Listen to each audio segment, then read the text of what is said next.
international practice, we usually follow very strict kind of set of design exercises. We call it a tactical urbanism. When you look at the larger scale master plans or even a smaller scale, mid-scale districts, you start with a demarcation of key piazzas and spaces. Usually you don't even provide a pedestrian path for the first couple of months before the heavy-duty construction kicks off. So we would let pedestrians to walk through and establish the most convenient way for them. So that will give us immediate feedback, and the data we are collecting from the tactical urbanism exercise or series of exercises. As architects, we keep learning throughout the lives. If you read through the autobiography of Norman Foster, this is what he says, that it was after the age of 50 wherein he cracked a very simple thing, what he should have cracked at the age of 25, that why didn't he walk through one of the sites in Manchester and realize that the problem that was there towards their entire, the big infra that he was doing could have been resolved if he had walked through that entire portal frame himself. And it's a very valid thing that when we start through the career, I think it's important for us to walk through that lane, to be grounded in that, be it the materiality, be it the site context, be it the regional thing, or be it how that thing that you're going to build translates to the larger context.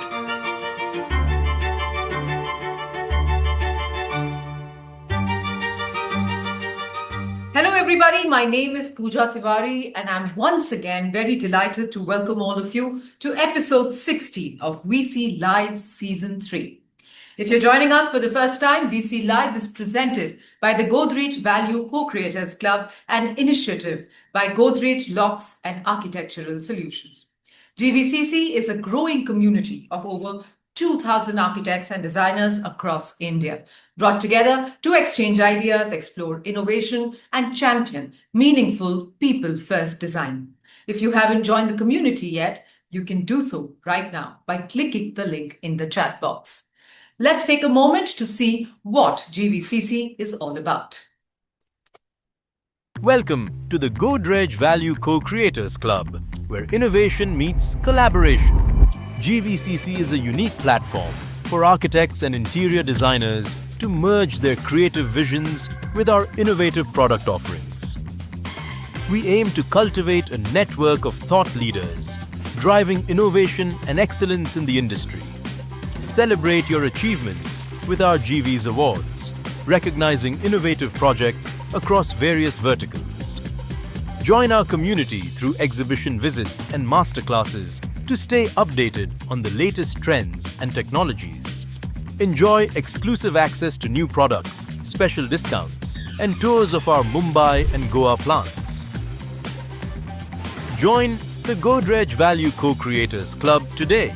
Be part of a community that values innovation, collaboration, and sustainability. Godrej Locks and Architectural Solutions, a trusted leader in home safety, continues to innovate through its latest campaign, Befikar Living Unlocked, featuring the next-gen Adventist IoT 9 digital lock, designed to address modern safety needs through smart technology. Let's take a look at the film, please. Thrusters. Check. Door lock check. Door lock घर का door lock किया था या भूल गया घर का lock फटाफट से चेक करके आऊं क्या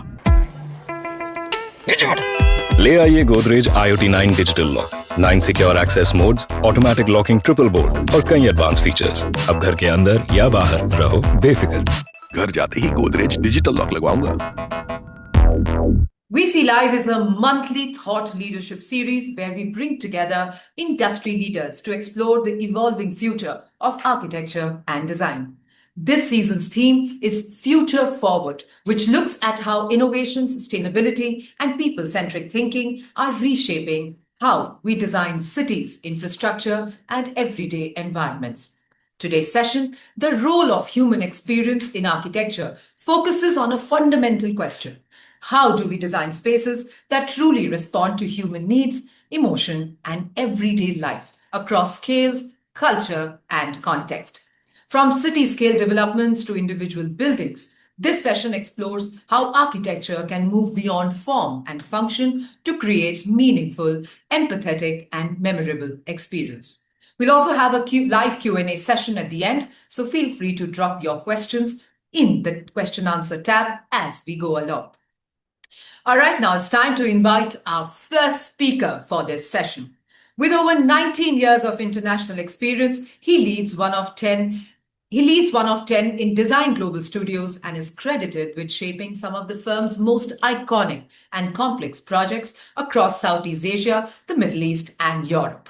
His portfolio spans commercial, residential, hospitality, cultural, healthcare, and large-scale urban projects, including landmark developments such as Epicon and the Norlana Masterplan in Neom, Saudi Arabia. His work is deeply rooted in human experience, materiality, and innovative planning, creating architecture that fosters community while delivering curated sensory spatial experiences. Today, he'll share with us how placing human experience at the core of design can shape architecture that resonates across scale and geography. With a warm welcome, let's invite architect Alexey. A warm welcome. Hi, good evening, good afternoon. Wow, what amazing introduction. Thank you so much. Thanks for the opportunity to speak through such an important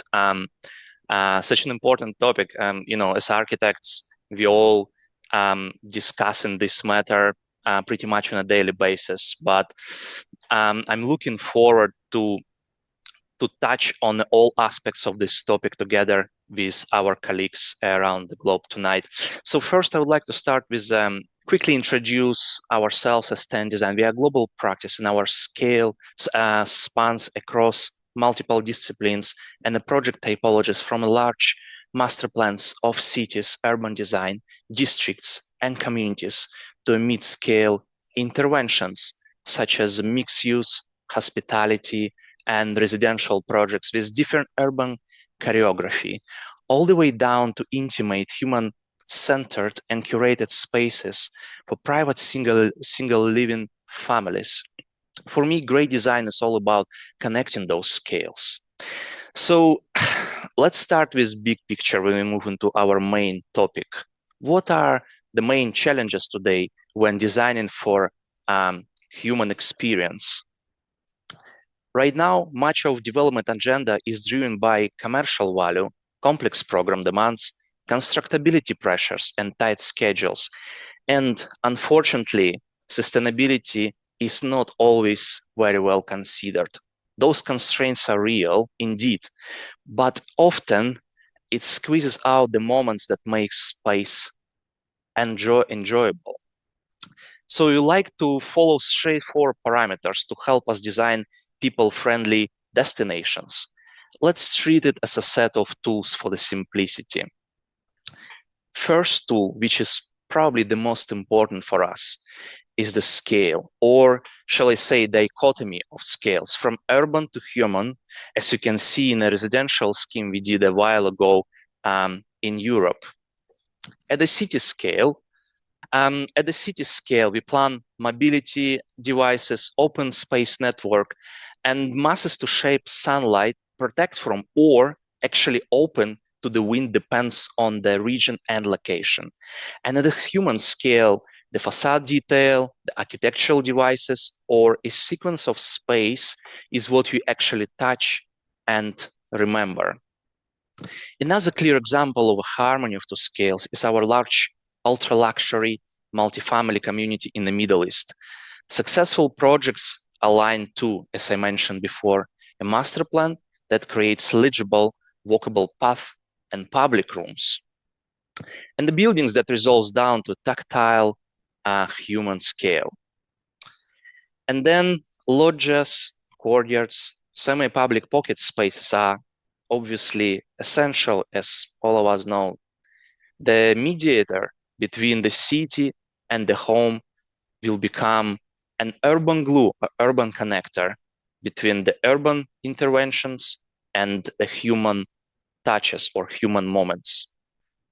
Um, Another interesting tool we usually use is a program. So in next project, I will quickly touch base on the educational component, the secondary public school we designed in Hangzhou, which has a very challenging program arrangements from public to private with a very complex, what they call the traffic light system, where limited accessibility will be provided for individual use. So then the functional distribution and complexity of functions very often helps us to establish very clear hierarchy of scales from the building envelope or cluster of buildings down to a handrail detail. And then materiality choices are usually climatic and cultural. And as you know, in hot climates, breathable and low energy materials matter the most. Locally sourced stones, bricks, and timber create tactile warmth and reduced embodied carbon. Back to my previous point with regards to sustainability and reduced carbon footprint. You see, the construction process is one of the most demanding in terms of resources. So using recycled, repurposed materials, sustainability responsive is a key in the modern architecture, especially when it gets to the human touch or human experience. But also materials communicates value, isn't it? The humble finish done well can make a place feel cared for. Moving to a large scale from smaller indicational components to large scale workplaces, such as this image you see on the screen, which is our design proposal for a national bank headquarters based in a heavily dense context of Wuhan in China, where durability and performance are crucial. But so tactile qualities, textures, sounds, and light. We use high-performance glass and engineered materials where needed, and always there is a main requirement from the client, from the city, from the planning, but also we look at the other opportunities beside the materiality. For example, the fragmented masses of the tower base in this scheme scales down to a more human-friendly perspective within the ground floor movements. So we balance the form with curated light. That's another vitally important tool we use in our architectural vocabulary. Greenery and layered surfaces to humanize space and activate streetscape. And finally, curate the atmosphere where people can work, play, and learn together. Placement in context, it's not just an architectural intervention we always trying to curate as per brief, but also is another way to influence a human-centered close-ups. For example, another little project we designed this year is a headquarter actually for a gaming company based in Shenzhen, China. Context is not just a physical site, it's an urban gray, isn't it? And in dense context, we study sightlines, we study path, we study prevalent winds to carve space curated for people, first of all for people. The microclimate, advanced functional performance, and the patterns of movement translate the language of the exterior into a collaborative cloud of the interior space, personalized and tailored for needs of business models. Now, when we covered permanent structures and architectural proposals, we can move into sort of a migratory, or shall I say temporary and adaptive nature of human-centered architecture, which is a new trend we noticed when we designing buildings across the globe. Designing with this adaptability in mind and changing usage, it helps us to create a more responsive architectural elements in such a sensitive locations. This helps us to curate the memorable moments. We even often drafting the storyboard for a curated scenes similar to what film directors do, from sunset intimate and romantic experiences down to a humanized heroic moves of discovery. So having all this in mind and with a set of tools I just described and with a human experience as a centerpiece, this methodology organically provides us with very unusual results and gives us opportunity to design one-of-a-kind human experience-focused gestures, spiritually connected with the land, in sensational natural settings, and with very strong sense of community.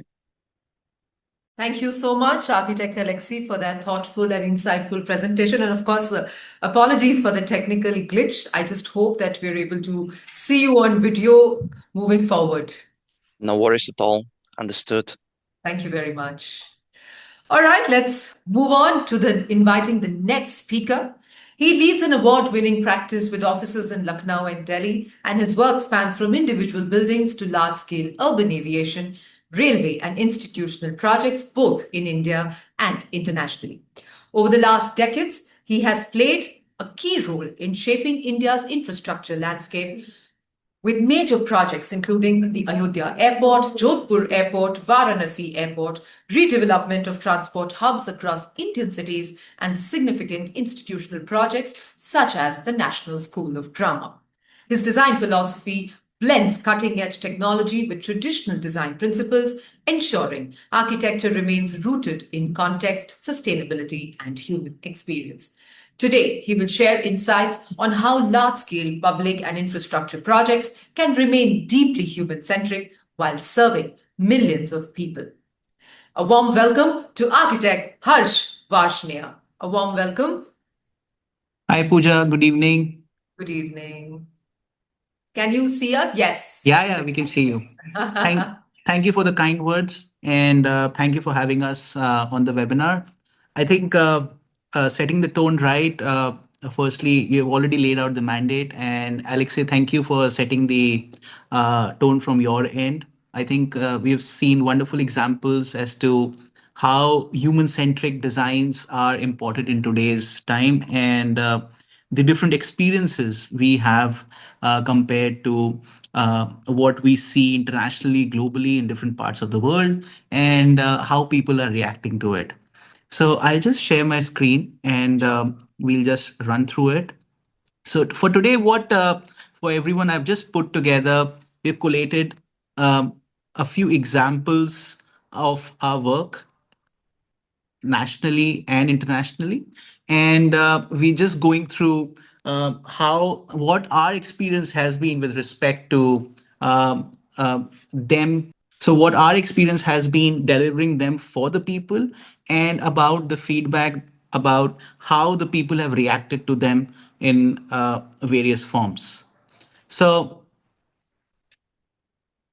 my screen is visible, right? Yes. Please go ahead. So to start with, I think what we've been trying to do is we've put together certain examples as to how human-centric architecture is important in an overall language, the cultural identity, and what's the user experience that we are trying to do. And apart from that, on what role is sustainability, symbolism, and regional growth playing an important role for all of us in these times to come. In fact, this is important for us to understand because when we talk about human-centric architecture, we do not wish to build anything that's not contextual. I think the people like relating to a iconic structure that relates to their destination. And this is what is significant in recent times as to what we are seeing in a country like India. Again, a perfect example as to how we ask questions to ourselves as to what is the magnanimity to which we are ready to go, what is it that we are ready to explore, and what is it as to how the people are going to react to it. So this is a live example as to this is one of the first times wherein in aviation in India something as vernacular as this was explored and delivered to the people. Now, coming to the foundations of human-centric architecture, we keep asking as to how architecture shapes our daily life, and we tend to then see that how people feel, they move and interact through the building that we do. This is one of the live shots we captured at one of the projects, and we were pretty glad when we saw that how people feel enlightened or people are happy to go through it. It's not about any nationality, any background. It's about what experience the place gives to the user experience to the user. We come to another example wherein this is for one of a very large railway station redevelopments happening in India in Mumbai right now.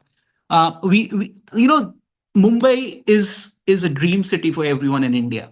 We have a lot of audience right now from India, and we know Bombay is sabki jaan. So what happens in Bombay? We need to do spaces that are crafted to inspire. The spaces that connect. There are different communities. Everyone dreams in Bombay. So what is it that creates something special in Bombay? So, you need to do these structures that make the people feel connected. This is something that has been one of our core work ethics we have been trying to follow. Again, another example of what design can help, and how the design can help in meeting the human needs. This is a refurbishment and a redevelopment. I don't know if people are able to recognize this. This is for Bengaluru, the T1 project. So we could recognize the iconic skylights as to what we are trying to do and what the human needs are. When we are waiting for a flight, we want to board, we want to have a cup of coffee before we want to finish our emails, we want to talk to our loved ones. So what is it that the human needs are? So do we design something that has real impact, where people can feel comfortable, that where people are home? So this is something that we take pride on, and I think we are happy doing it for the people of the country and globally. Second is, when we talk about the community impact. So that was a human centric thing that we were talking about as an individual. To the next phase of this, we talk about how we are designing for the community. So this is something special wherein we talk about what the space brings to the people. Is it inspiring pride? Is it instilling belonging to the people of a city? Is it celebrating the cultural identity? So this is one of the buildings that is ready to be flown out of in the next 10-15 days. And this is in Jodhpur, wherein the entire structure reflects the local heritage. And we've been through Jodhpur's Umaid Bhawan palaces, Mehrangarh Fort, but can we do something in the present time that people can belong to? So this is a perfect example as to how we do something that relates to the people. Now, coming to the cultural identity and the user experience, again, Bangalore. I think, if not totally, but just to give a background, this is something what Bangalore T1 captures in the global sense. So Bangalore, again, how we talked about Bombay. Now we talk about Bangalore. Now Bangalore is one of the most cosmopolitan, the IT tech city of the country. How the terminals in Bangalore can talk about what the city needs, what the city aspires, what the people of Bangalore aspire, is something that happens over here. Again, similar, another example. Now, you often call, Bangalore as the garden city of the country. So Can we do certain structures inside the terminal that are something familiar to the people as to how they relate to in the city? Now, also when we talk about the vernacular things, can we blend heritage with modern needs? Now, this is a perfect example wherein the traditional design fuses with traditional motifs, and that amalgamates with the modern structure. This is something that's really important that we have explored in the upcoming designs. And we talk about the design rooted in the local culture that that impacts and that gives a sense of belonging to the country. Now, we often spend a lot of time at the airports. I've put in certain live examples. This is again from Sydney, wherein there are certain examples wherein the entire human experience coming in from a large terminal like this, wherein you have these large glazings, and the entire user experience is then encompassed in looking at these magnificent aircrafts. So this is something that again plays an important role as to how people are feeling inside the building. Again, at another scale, now, that was a scale wherein you were looking at 20, 25 meters. Now, this is another example of a lounge wherein you see, obviously, the focus goes on the aircraft behind, but again, at the human scale. Now, it's the experience of the scale that matters. It's the experience of that human being. It's that experience of a tree. It's the experience of a seating that matters. And then this plays a magnificent role in how the experience is enhanced in a place like this. Now, how does architecture, coming to the last most end before I run out of time? So how the spaces are inviting. I think it's important as architects, and we have that responsibility. Apart from the engineering and the challenges, the other challenges that we face while building. And these are live projects that are being built in the country right now. So are we doing enough for the people? Are we doing enough for the passenger experiences? Are we doing enough? I should rather say user experience, not particularly if not a passenger experience. And do we question ourselves that are we doing enough? Are we doing a comfort driven design? Are we doing an intuitive passenger flow? This is something that we question.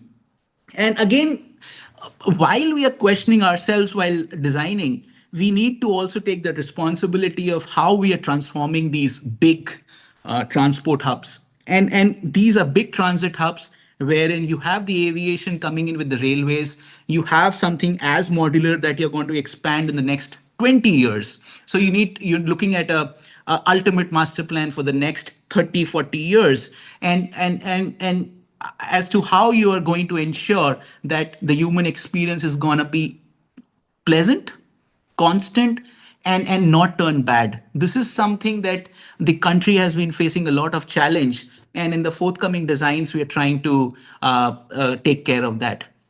Now, not only has the design to be iconic, but then we also say that what sustainability, symbolism, and regional growth we are targeting.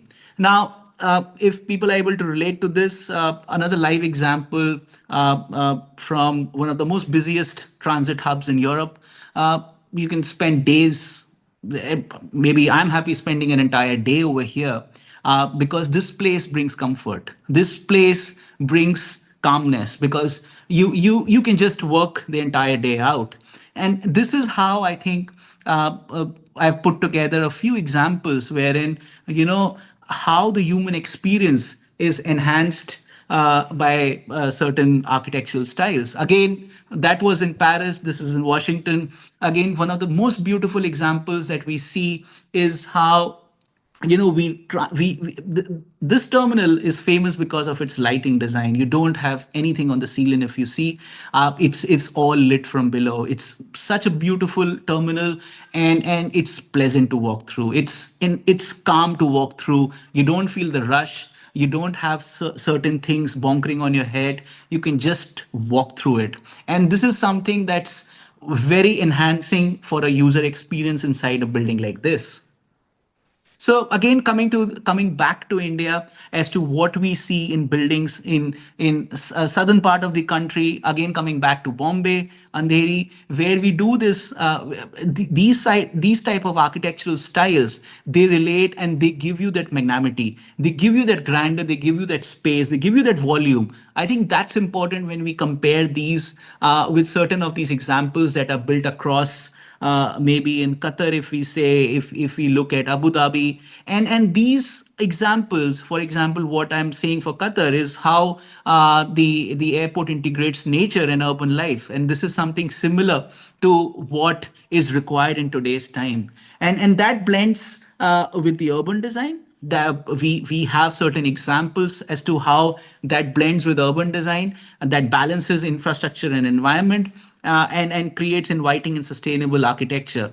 Again, with this, the human-centric design, I think, and we as a practice at Sthapati, we tend to follow that. We prioritize. It has to be seamless. We can't go wrong with certain things because that's going to mess up millions of passengers and people at the same time. So we literally can't mess up, and I think that's important for us to recognize.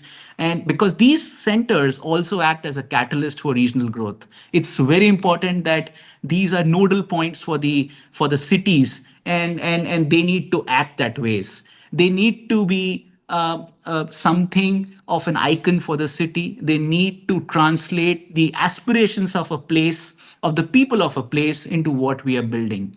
So this is something that we're doing in Bombay right now. So I'll like to end up with this visual, because we say that Bombay is the maximum city, and this is something that translates and helps us, achieve what we are trying to do.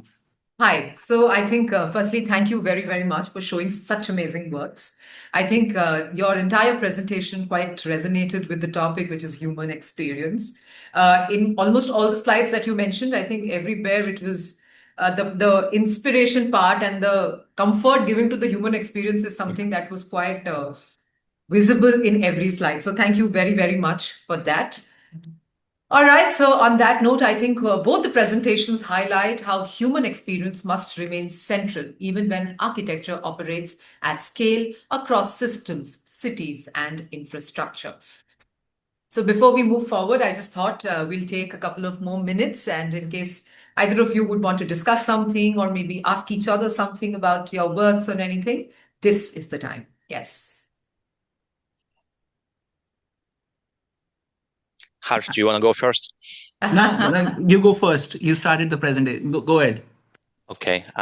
Yeah, I think it's a lovely presentation. I especially liked this little terminal interior shot with a clean vaulted ceiling, and something that you mentioned about no rush effect. So just walking, you're almost like crawling through this. And that's another aspect in human experience, stress mitigation.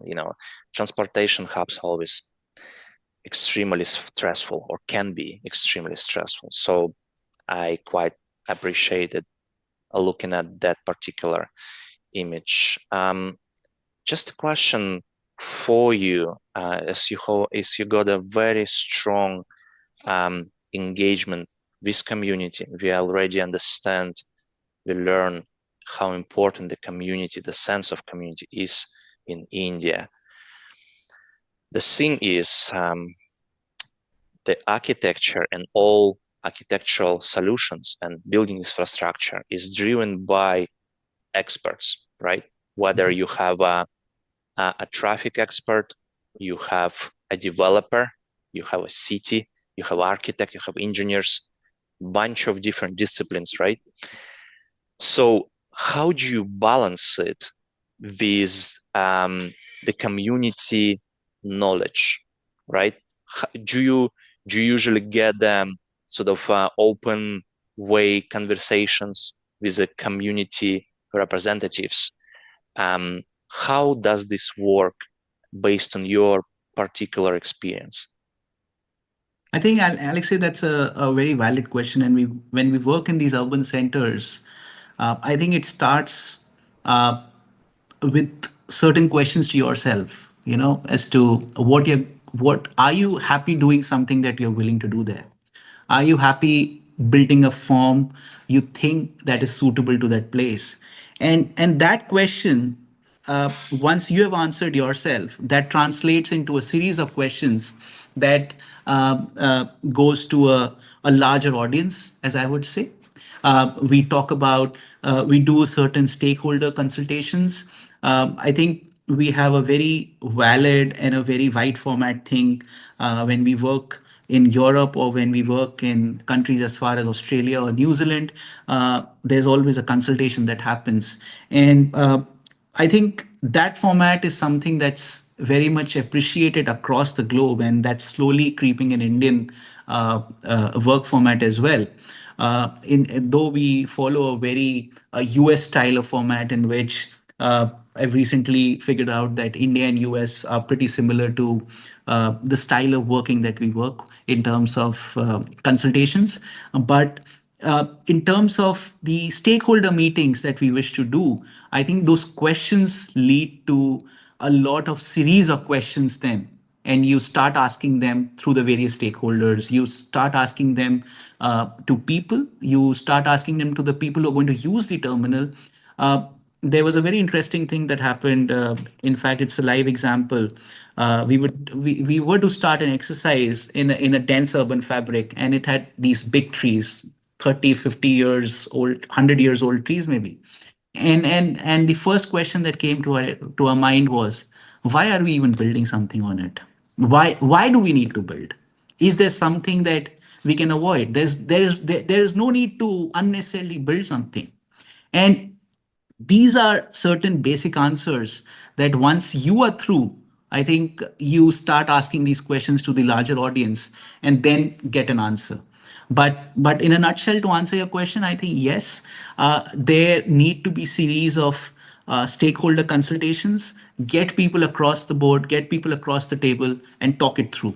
Because the best feedback is when people talk through that exercise with you.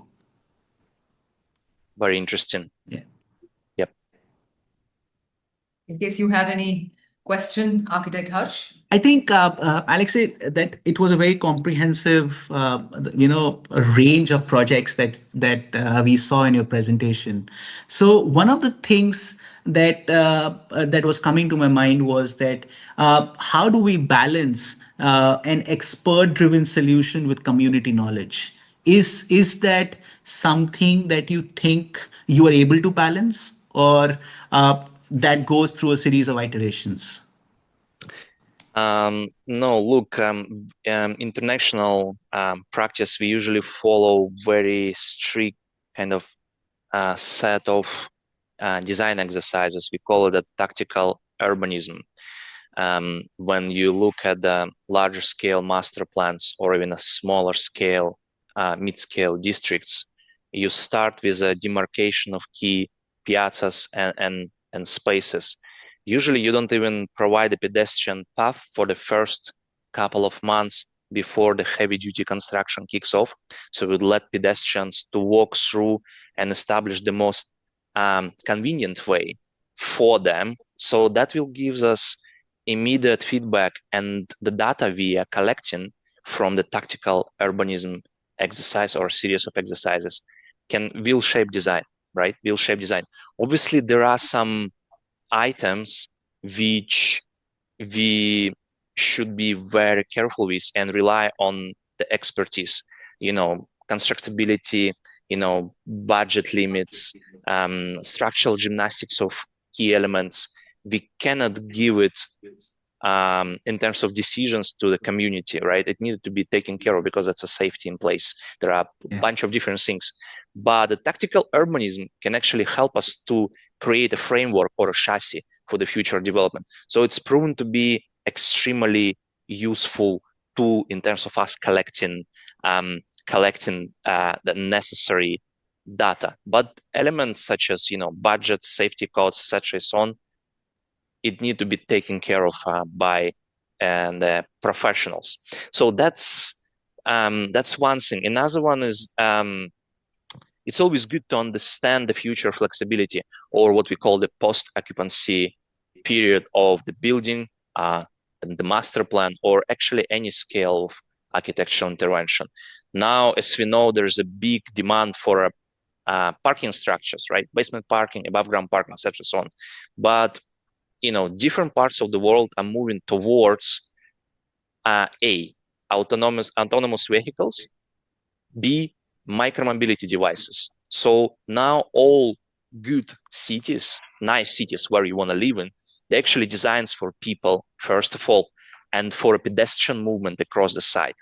There are some key criteria how to provide a comfortable microclimate and the comfortable walking distances from one attractor to another one. Provide a micromobility devices such as autonomous vehicles, right? So in the next 10, 15 years, the amount of private vehicles will be reduced. So how do you deal with a tremendous amount of parking structures across the globe, right? How do you actually future-proof it?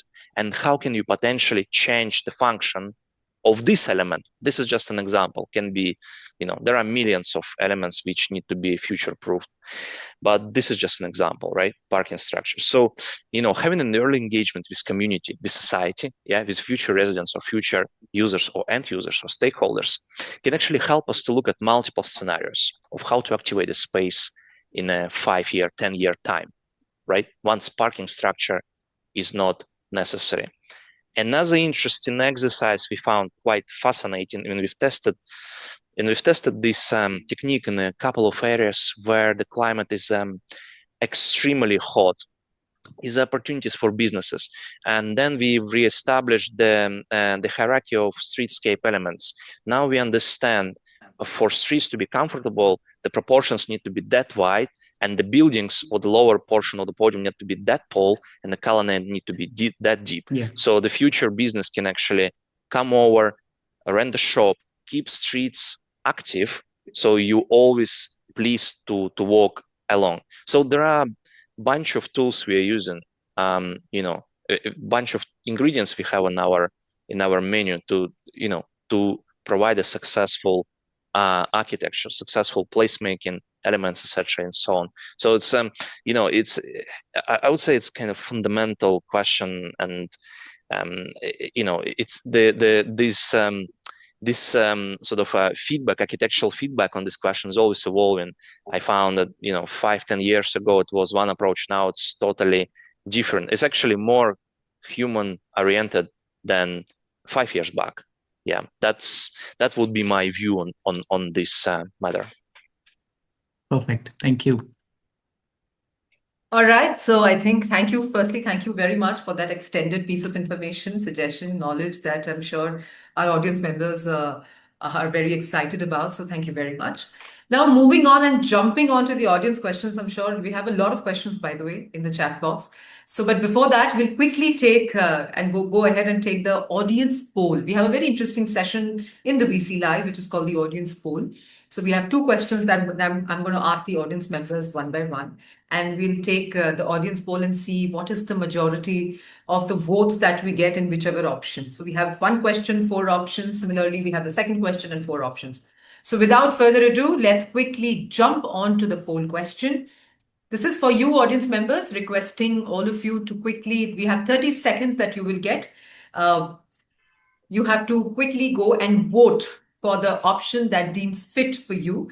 So moving on, the question is, what matters most when designing for human experience? I repeat, what matters most when designing for human experience? Now that we are talking about human experience and architecture, so this is quite a pertinent question. So the options are A, emotional connection, B, comfort and usability, C, cultural relevance, and 4th is inclusivity and accessibility. So 30 seconds for the audience members starts now. So requesting our audience members to quickly go and vote for whichever option they feel fit for the above question. And the question is, what matters most when designing for human experience? I'm sure we have a lot in mind because we've heard 2 amazing presentations just a while ago. So I think the answer would be way easier for us to quickly go and tap on the option that we feel is the best one. So yeah, we have another 10 seconds to go, requesting our audience members before we announce the result for the first question. Is the team ready? All right. All right, let's see what is the majority of votes, which option got the majority of votes. And as I can see here, it is the second option, that is comfort and usability. Do you agree, both of you? Yeah, I think that's a valid result from the poll. So yeah. I think the audience members were quite inspired by both your presentations, hence the answer was quite easy for them to click on. So yes. All right, let's quickly move on to the next poll question. And the next poll question is, why did you join today's session? Very, very important for us that to know that why did our audience members join today's session. There are 4 options, like I mentioned. Option number 1 is learning about human-centric architecture. Option number 2, large-scale and public project insights. Option number 3 is global design perspectives. And option number 4, inspiration to practice. So requesting our audience members, 30 seconds starts now. Very important to know for us as well that why did you join today's session? And we have 4 options. Quickly go and click on the option that you feel fit for this particular question: learning about human-centric architecture, large-scale and public project insights, global design perspectives, and inspiration for practice. 10 seconds to go. So quickly requesting our audience members, we just have 10 seconds to quickly go. And in case you haven't voted, this is your time to vote. All right, the team gives me a thumbs up. So let's see what the results are. All right, quite interesting. The result is learning about human-centric architecture, which is exactly what we have been discussing for the last 45 minutes. So yes, these were the 2 poll questions. Thank you so much to all our audience members for quickly giving their votes for these 2 questions. All right, and now the time that our audience members have been waiting for is the questions that they have asked to our esteemed guests. So we'll start with Mr. Alexey, Architect Alexey. The question is, with increasing digital tools and AI in design, how do we ensure architecture doesn't lose its human touch? Yeah, that's a question asking myself every day. No, look, if you remember in the past, architecture itself is a very much the old-fashioned discipline, right? If you remember in the past, 15, 20 years ago, people are using a drawing board, producing plan layouts, sketch sections, elevations, drawing perspectives by hand. So then machinery and computers came across. So then it was a powerful tool such as 3D Studio Max, Rhino, AutoCAD. So all architects start to use this. Yeah, now AI is coming across. At the end of the day, the AI can help you to collect data, to improve the efficiency, yeah, and to bring additional qualities into the projects, which before was very much a time-consuming things, right? But AI cannot bring the creative energy across, which is the most important, yeah? AI cannot decide what's the right dichotomy between 2 scales, the urban and human. AI cannot predict the chrono-urbanism. There is a new model of the master planning where distances are measured not by the time you spend or linear meters, but by the experience you're obtaining while you're commuting from one point to another. This is something AI yet cannot help us with, right? But we can, right? As a decent architects, we can. So I strongly encourage my colleagues, architects, to treat AI as a very useful tool, but not as a replacement for the decent architecture.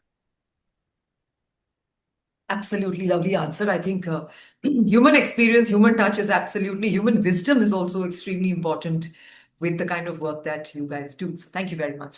All right, this is a question for both of you. Anyone can answer, or maybe both of you can answer. It says, firstly, this is by Miss Neha S. She says, amazing presentation by Architect Alexey and Architect Harsh. Very inspirational and relevant and future ready. Thank you so much. The question says, can you give some additional information on how can high-rise towers be humanized? Few elements that you can tell us. Harsh, you wanna crack on? Yeah, sure. I think we have beautiful examples to answer that question.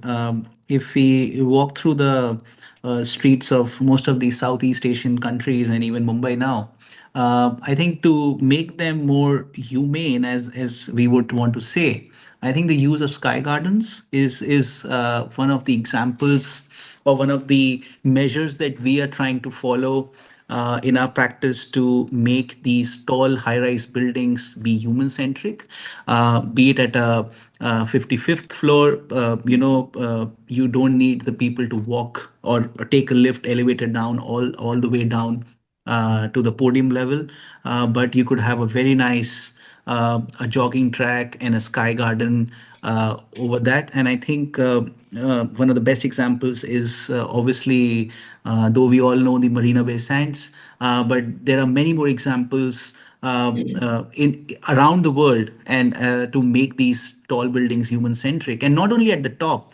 I think what these global practices and one of the best known people in the industry have done, for example, in New York, or London, you talk about these ground level interfaces. So you talk about the Leadenhall building, wherein what Richard Rogers did was something fantastic. He lifted the entire thing up. So at the human level, you could just walk through it. You could just walk through that street as if you're walking through that entire urban development, or something similar to what 425 Park Avenue is in New York. So that is another example what Foster's has done. You just simply walk through it. You get amazed by that scale of that building. You don't need to go back through the street to look at that building. You can just walk through it, have a glance, and just appreciate that. So that's the human centric thing that we're talking about, and these are certain ways to make it human centric. Totally agree. Yeah. Totally agree. I think it's not another interesting thing is how the towers hit the ground. Yeah. What it gives us in terms of scale change. Yeah. Tower is such an important urban intervention, right? It's an urban element. It's an obelisk, right? It's very tall and you need to work from distance, right? Without creating a visual noise. But when you get closer, you actually don't see the tower. You don't see the entirety of the vertical element, right? You actually appreciate the podium, right? Your little lobby, a little cafeteria at the corner, right? Maybe there is a piece of colonnade to provide you shelter from harsh sun or create sort of nicer walkable environment for a rainy seasons, right? So you kind of appreciate the tower base more. So the scale change in a pattern, in a massing, in facade articulation, when it become more sort of tactile and human friendly at the base and stays very simple and modest once you move to the top, is one of the tricks architects use now in nowadays, right? So that can be extremely helpful. And as I say, once you get too close, materiality can even change. So from distance, you appreciate the simplicity of the tower, but when you get closer, maybe you have a collection of locally sourced stones, nice ceramic, something very tactile, something that you want to touch, right? So the tower itself won't be dominating too much. All right. Thank you very much. So we'll take two last questions. One is for architect Harsh. Mr. Shivam Tukral has asked this question. He says, how to influence bureaucrats in India for such massive projects and to motivate all the teams as a designer, where design decisions are mostly taken on smooth handovers and easy work approach? I think times have changed.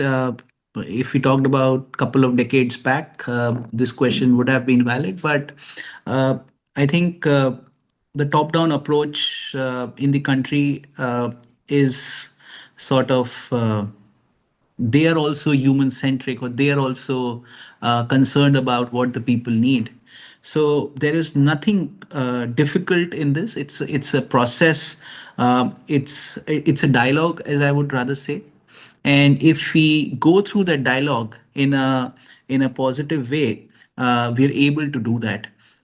There was an interesting conversation. The Mumbai example that I showed, we were less because we were doing on an existing station.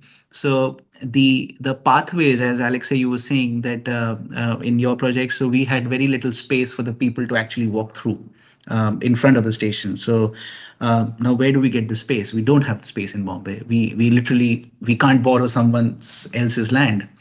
And incidentally, we went to the authorities, we went to these so-called, as the question says, the bureaucrats, I would say, the technocrats, and we said that can we budge in 2 meters into existing land throughout the street, and it was a simple sketch, a simple architectural drawing, understood, drawn well, understood well, and you get the clearances. So it's more a matter of a dialogue, as I would say, in the Indian context right now, and this is where the first question that I think Alexey, you asked me about the consultation, how you were able to convince the people is what matters. If we take the convincing powers to ourselves to mold the thing what the project requires, I think we are able to do that. Absolutely well said.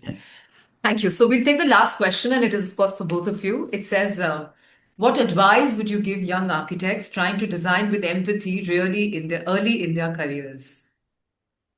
Alexey, go for it. I would say go to the site, start to learn our craft, our discipline from a very early stage.